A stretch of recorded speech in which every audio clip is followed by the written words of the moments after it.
भूत कहानी विशाल भाटिया अजय देवगन के बारे में है, जो एक निवेश सलाहकार है जिसकी शादी स्वाति भाटिया उर्मिला मातोंडकर से हुई है। ये जोड़ा बेहद कम कीमत पर एक ऊंची इमारत का अपार्टमेंट किराए पर लेता है। अपार्टमेंट का ब्रोकर विशाल को अपार्टमेंट के मालिक श्री ठक्कर अमर तलवार से मिलवाता है और विशाल को बताता है कि पिछली निवासी मंजीत खोसला बरखा मदान नामक एक विधवा ने अपने बेटे की हत्या करने के बाद आत्महत्या कर ली थी। विशाल ये तथ्य स्वाति से छुपाता है क्योंकि वह ऐसे घर को किराए पर देने पर आपत्ति जताएगी, लेकिन मालिक गलती से रहस्य बता देता है। पिछले किराएदारों के तथ्य को छिपाने के लिए स्वाति विशाल से बेहद नाराज है, हालांकि वह भूत और बुरी किस्मत की धारणाओं पर विश्वास नहीं करता है। फिर स्वाति चीजें देखना शुरू कर देती है और बहुत अजीब तरह से व्यवहार करती है। विशाल डॉक्टर राजन विक्टर बैनर्जी से सलाह लेता है। इस समय तक ये समझा जाता है कि स्वाति पर भूत सवार है, हालांकि विशाल को लगता है कि वह नींद में चल रही है। एक रात विशाल ने देखा कि स्वाति अपार्टमेंट से गायब है।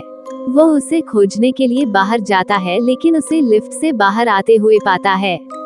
विशाल को लगता है कि कुछ गड़बड़ है और वह भूतल पर जाता है, केवल मृत चौकीदार को देखने के लिए जिसकी गर्दन पीछे की ओर मुड़ी हुई थी।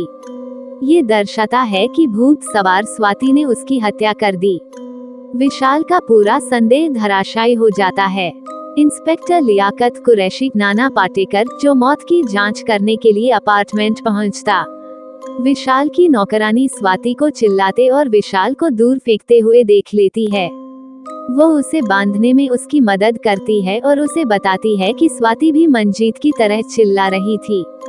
वो उसे ये भी बताती है कि डॉक्टरों के बजाय एक ओझा उसकी मदद कर सकता है। अंत में विशाल की मुलाकात सरिता रेखा नामक एक ओझा से होती है।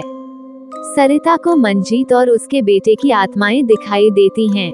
वो विशाल को मंजीत की मां तनुजा से मिलने की सलाह देती है क्योंकि वो उसकी बेटी की आत्मा को खुश कर सकती है। विशाल उसकी बात मान जाता है और मंजीत की मां से मिलता है। उसे मंजीत की मां से पता चलता है कि मंजीत ऐसी महिला नहीं थी जो आत्महत्या करेगी या अपने बेटे की हत्या करेगी। वो उसे स्थिति समझाता है और मदद मांगता है। वो उसके साथ आती है और किसी तरह मंजीत की आत्मा को खुश करती है। उन्हें पता चलता है कि मिस्टर ठक्कर के बेटे संजय ठक्कर फरदीन खान विशाल संजय को एक अनजान कॉल करके बताता है कि उसके पिता बीमार हैं। जब संजय आता है तो विशाल चतुराई से मिस्टर ठक्कर और संजय से स्वाति को अस्पताल ले जाने में मदद करने के लिए कहता है। फिर पता चलता है कि कई साल पहले संजय अपने पिता से मिलने आया था और अपार्टमेंट में मंजीत को देखकर उसके प्रति वासना विकसित हो गई थी। वो उसके घर में घुस गया और अपनी वासना को प्रकट करने का प्रयास किया, लेकिन जब उसने उसे मना कर दिया तो उसने उसे धक्का दे दिया और वह गलती से बालकनी से गिर गई और मर गई। मंजीत के छोटे बेटे ने हत्या देखी, जिसके बाद संजय ने उसे मारने के लिए चौकीदार को काम पर रखा। मंजीत, जिसने अभी भी स्वाति के शरीर को अपने कब्जे में रखा हुआ है, संजय को देखता है और उसका पीछा करता है।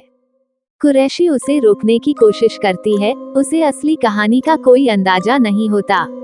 स्वाति संजय का गला घोंटकर उसे मारने की कोशिश करती है, लेकिन सरिता मंजीत से उसे छोड़ने के लिए कहती है क्योंकि बाद में स्वाति को दोषी ठहराया जाएगा। संजय भाग जाता है, लेकिन खुद को विशाल, सरिता, मंजीत और कुरैशी से घेरा पाता है, जो अब सच्चाई जानते हैं। घबराया हुआ संजय अपराध कबूल कर लेता है, जिस पर मंजीत की मां उसे ऐसा करने से मना करती है।